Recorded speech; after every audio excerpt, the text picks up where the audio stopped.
Welcome to Good Libations, which is our program about mixology, otherwise known as bartending, but of course that's a more she term for it, mixologist. And we're going to do something quite different today.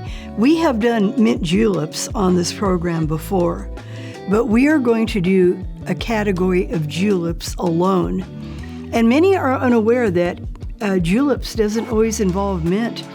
Basically, a julep originated in the Middle East and then migrated to Europe and then over to the Americas. But it basically means a drink with a lot of ice in it and with a sweetener, and usually involving the muddling of herbs or fruits. So we're going to make a couple of juleps that are kind of innovative and different, and it doesn't have to be associated with the Kentucky Derby in order to consume them.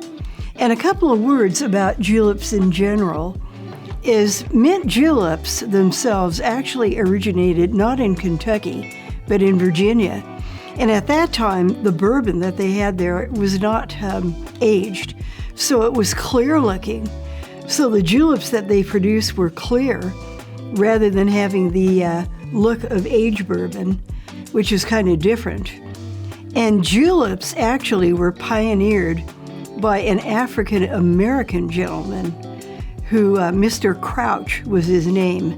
Now today the juleps that we're going to make, we're going to have to kind of pulverize the fruit in order to get the proper flavor out of it, because an apple and a lemon you got to do different things with. And the first julep that we're going to make, interestingly enough, kind of tastes like a Girl Scout cookie, a thin mint.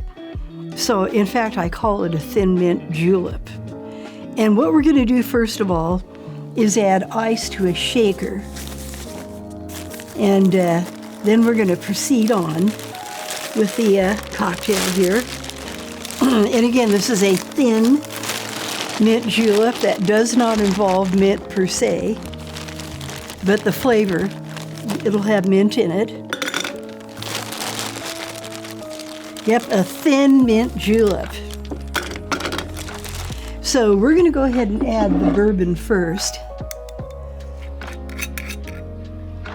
And we want to add a pretty good amount of it because nobody wants a weak drink. And then we are going to add some white cream de cocoa because we don't want to make the drink too dark. And this is going to add, boy, if I could even get the cap off. Ha! This is going to add that nice chocolatey flavor, just like when we made the Alexanders. Okay, so we got a good slug of the cream de cocoa. And now we're going to add some Jägermeister. And Jägermeister is not simply mint flavored, but it has quite a few herbs in it. And I think it's something like 39 different herbs. So it'll make a complex flavor. That's more than just what you get off a mint julep. Jägermeister. And not too much, because otherwise it'll overwhelm the drink and all you're going to taste is Jägermeister. So I'm going to go ahead and attempt to shake this. And then we're actually going to disperse the whole drink into a glass. And as you know, this shaker top of mine doesn't like me. And I may have to have it removed by one of the staff here because I'm too weak to do it. But anyway, I'm going to shake it. And this is not a drink that we pour with a martini, but rather we're going to put the whole thing into the glass here as I spill the contents. That's why I have the paper towels with me. And again, I'm going to taste test it to make sure that the proportions of everything are as they should be. And see, when you see me make mistakes up here, it makes you realize that it's not a big deal if you spill something or don't do something absolutely right. None of us are perfect. We're going to put a bit of lemon and also use it as a garnish in this drink. And by the way, these fruits have all been washed. The container was washed too. Yeah, I want to make that clear because we don't want to have pesticide-laden drinks. That would not be good. So without overdoing it, I'm going to put a bit of lemon in here. And then I'm going to throw in the whole thing to let the, oil from the peel infuse in the drink. And I'm going to taste it now to see if it's all that and if I need to make any adjustments between the bourbon, the cream de cocoa, and the Jägermeister. Oh yeah, that is very good.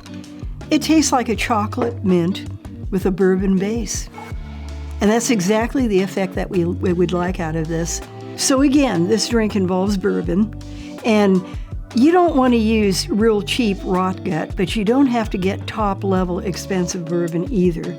That kind of defeats the purpose. If you're drinking bourbon neat, you want quality. But if you're just making a drink, it doesn't have to be top shelf, but it needs to be decent enough. And again, this drink also involves cream de cocoa and Jägermeister. So it makes a really nice drink that I call the Thin Mint. And do not forget the lemon, because the lemon actually kind of takes away from that cloyingness, of all the sweet ingredients in it. And again, it's the Thin Mint.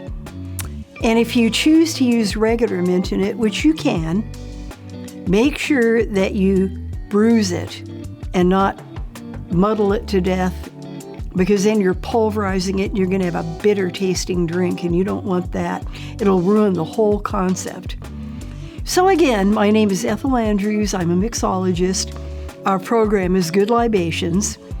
And I always mention this: if you're going to drink, get a designated driver and don't overdo your drinking. Let's keep our community safe and well spoken of.